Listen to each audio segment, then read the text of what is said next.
ತರುವಿನ ನೆರಳು ಕೊಡುವಂತ ಸುಖವು ಕೊಡುವನು ಕೃಪೆಯ ದಿನವು.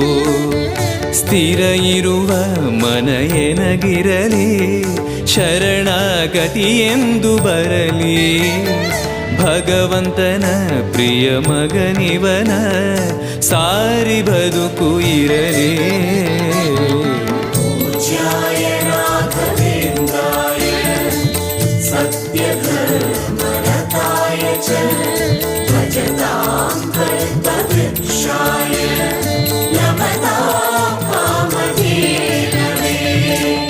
ಆಲಯವೆಂದರೆ ಮಂತ್ರಾಲಯವೇ ಬೇರೆ ನಾ ಅರಿಯಲಾರೆ.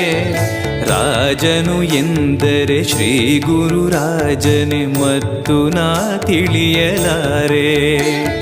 ಆಲಯವೆಂದರೆ ಮಂತ್ರ